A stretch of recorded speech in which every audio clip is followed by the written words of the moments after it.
Located along the northern border of Minnesota are a seemingly endless chain of lakes. And they're all just amazingly interconnected. You can spend a lifetime exploring it and never even come close to seeing it all. Because it's one of the largest protected wilderness areas in the world. But there could be a new mine coming to town. It's really exciting for our area. We have a third of the nation's copper in this deposit. However, many in town fear the environmental threats. Wherever they do this, they always pollute, sometimes catastrophically. In this video, we dive headfirst into what many consider a lifeline, and others a threat to America's most protected wilderness. Every year, over 100,000 people visit the Boundary Waters, and there's a simple reason why people go: to escape. I think people need to just get the political world out of their minds a little bit, and that's something that the Boundary Waters can do for you. Well, a recent mining proposal has made escaping a bit more difficult. Twin Metals wants to build their mine in the Superior National Forest. The problem is that is just 5 miles away from the Boundary Waters Canoe area. And people are fired up about it? Yeah, people are fired up about it. It's a hot button issue in this region of the state for sure. Environmental groups fear the mine will pollute this vulnerable watershed. Oh, this mining proposal put the fear of God into all of us. We kind of live and breathe this issue because it's such a huge threat to everything we hold near and dear here. However, this proposed mine would provide materials necessary for a greener economy and bring quality jobs to northern Minnesota. And as we move as a society towards a greener economy, these are the critical minerals that'll help us get there. It's a good paying job, right? So it always has been that way. And that's why this area is here. Exactly, that's why, yes. The city of Ely is a gateway through which tens of thousands of people enter the wilderness each year, but it owes its very existence to the area's rich mines. To understand how these two seemingly incompatible values of nature and industry come together, we're gonna need a little history.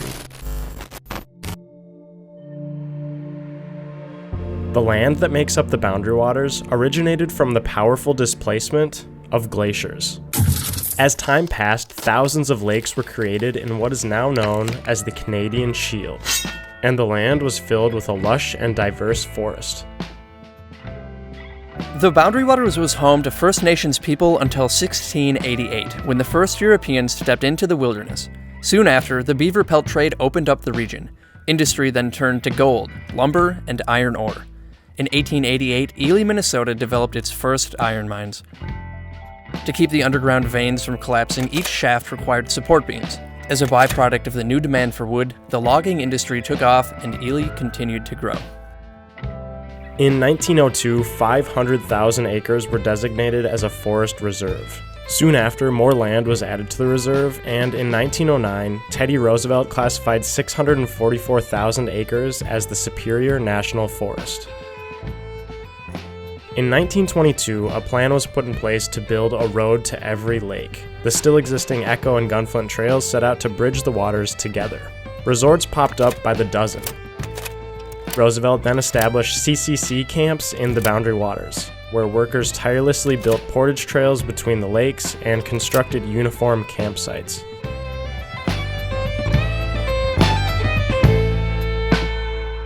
In 1948, President Truman restricted flight over the forest, and the government began to buy out the resorts and other private land.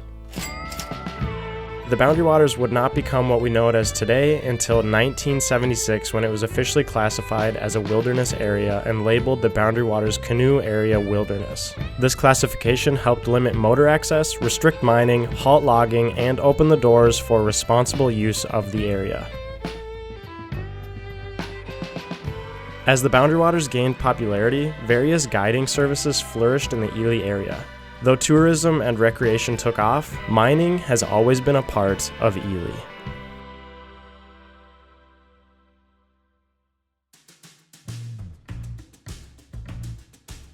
Here's Jimmy, our old coworker, who can give us some insight into the mining operation. What are the interests on both sides that you've found?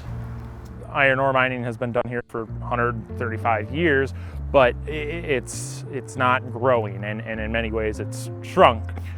So they're seeing this as a way to kind of revitalize the Iron Range and provide much needed jobs. So there's kind of this union, pro-jobs side of, wanting to support the mine, and they argue that the technology is advanced enough to be safe, where environmentalists say any pollution from that would go into the boundary waters and pollute, a wilderness area where you can't even, operate a chainsaw.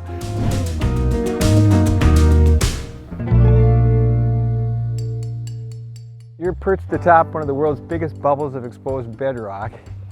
Also contained in this big bubble of rock are harvestable minerals, principally the world's largest deposit of high-grade hematite, or iron ore, which created the infrastructure we have here today because it triggered the Iron Range phenomena in northern Minnesota that's been extracting iron from the Earth's crust here for 150 years now.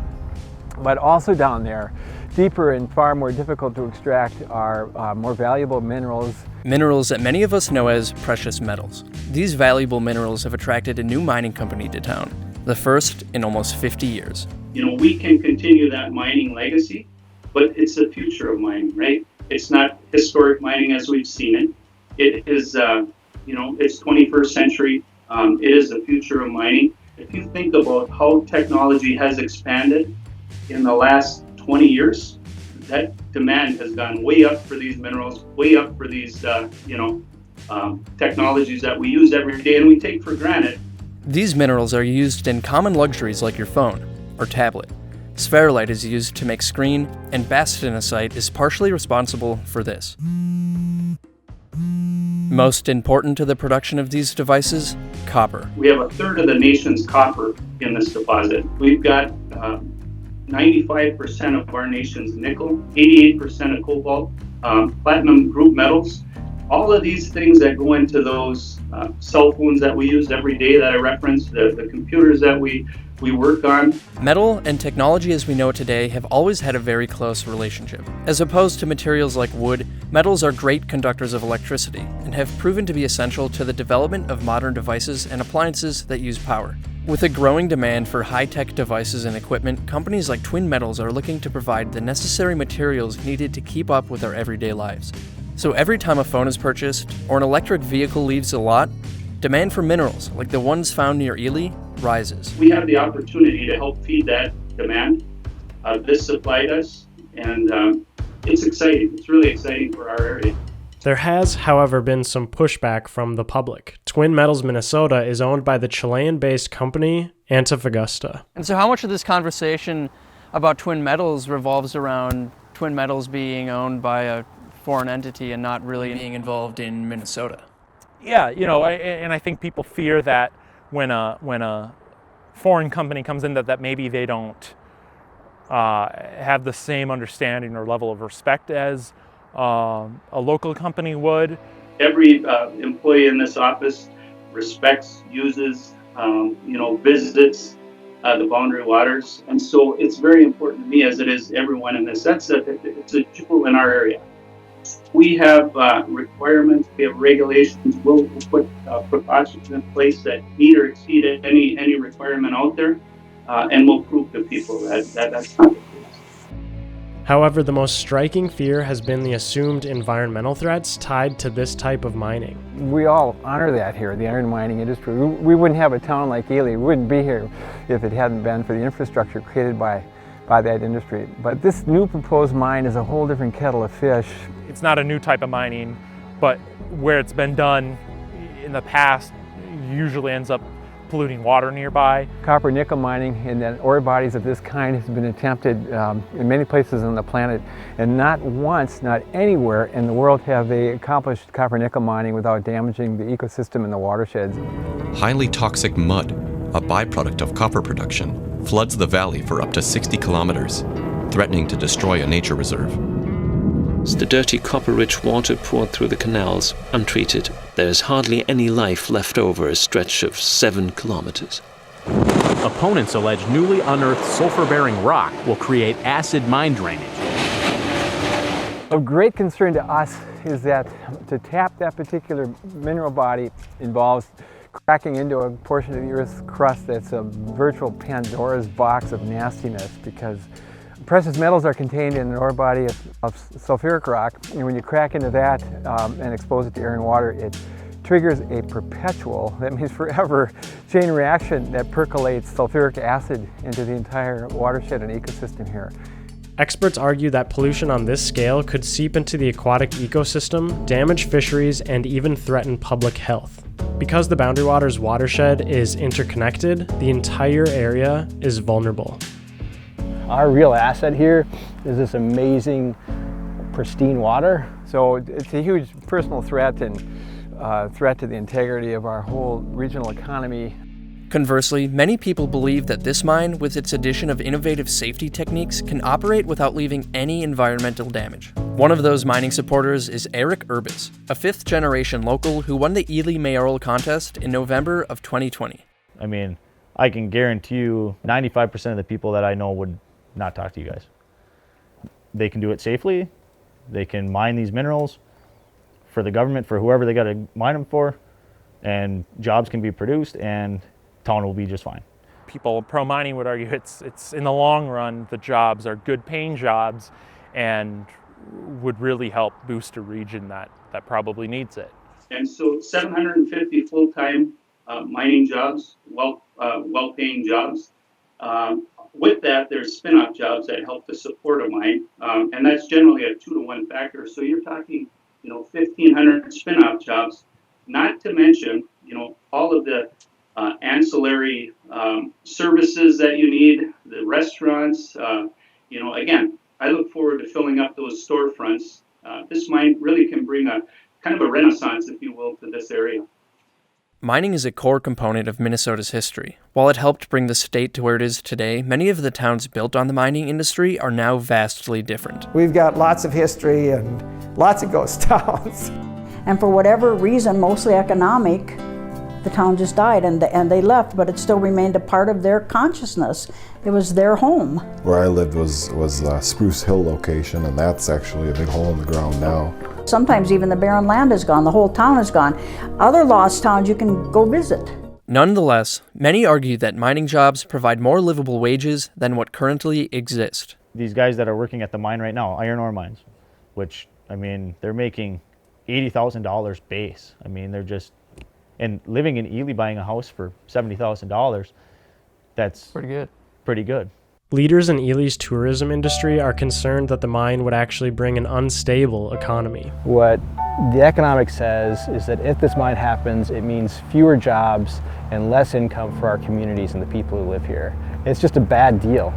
It's just unsustainable to think that one of the massive industrial operation could be compatible with the image this area has and the appeal it holds for the hundreds of thousands of folks that come here to enjoy the natural amenities. The lens I look through is one as somebody who's in the outdoor recreation industry, and I know how important the Boundary Waters is with its pure water and healthy forests to our local economy. It's really what drives our economy and drives why people want to live around here and visit here.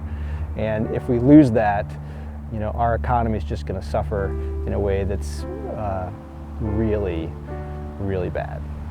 Our history is mining, our history is logging, and our history is also tourism. It's kind of a three-legged stool, and right now we're really balanced on, the tourism side. I'm an environmentalist myself. I enjoy the outdoors, and that's something that we're very proud of, and that doesn't get out there that often. So I think it's important to recognize that, we are all environmentalists. That's an interesting thing, because I think a lot of people hear the words "I'm pro-mine" and associate that with I don't care about the environment. Exactly. I've been to more lakes than people could even imagine finding on the map. So I don't want it destroyed ever, but you have to I'm a realist. I'm going to look at the facts, the science, and it's going to go, okay, well, I think this can be done. But can you 100% say that a mine is going to pollute? No. Can you 100% say that it isn't? No. It's really tense. There's tension on people wanting to preserve these areas, which they say are pristine, and which draw thousands of people to every year to canoe and to snowshoe in the winter. But then there's the other side that say, this area really needs the jobs, and these are really good paying jobs that will result in spin-off jobs to support this industry.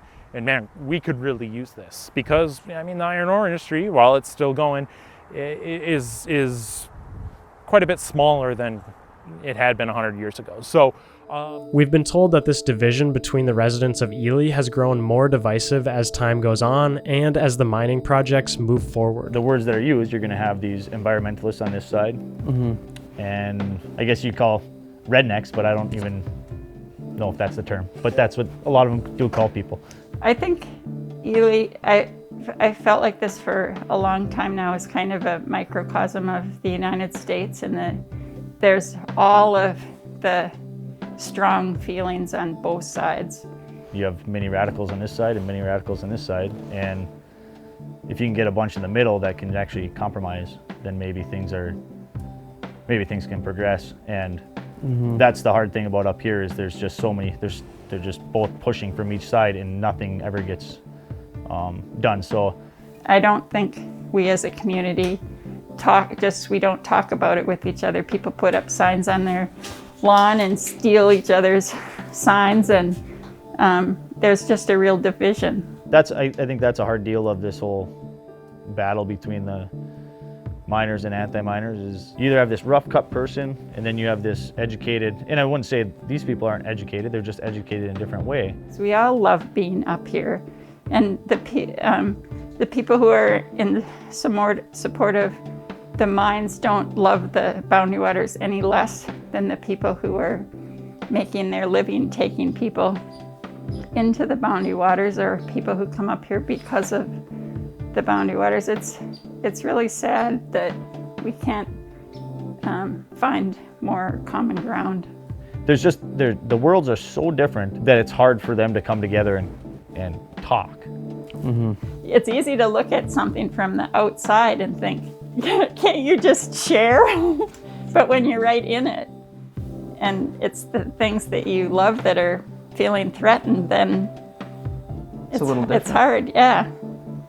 In the whole big picture of it, it really doesn't matter what I think up here. It doesn't matter what somebody against the mine thinks. It's either going to happen or it's not going to happen, and it's not up to us because, again, it's just there's way bigger people involved, and if they really want the stuff, they're going to come get it. I think it's pretty simple, but most people don't want to listen to that simple part because they want to be right on this side and they want to be right on that side. And then there's action somewhere in the middle. Yeah, but that middle ground has to be hit, and if it's not, then there's just going to be a battle for another 50 years, and maybe the mine's polluting everything because they just had to do it, or maybe the mine never happens and Ely's a ghost town.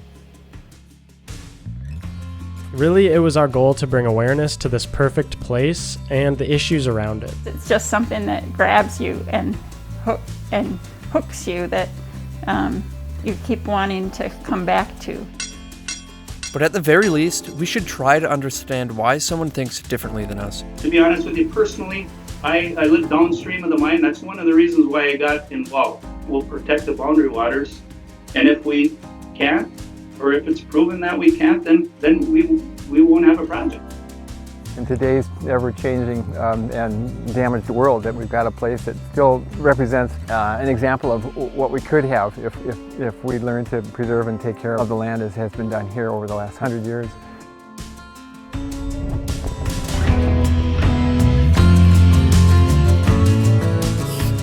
Be sure to subscribe and turn your notifications on so we can explore something new together. Also, comment below. What do you think should happen to the Boundary Waters?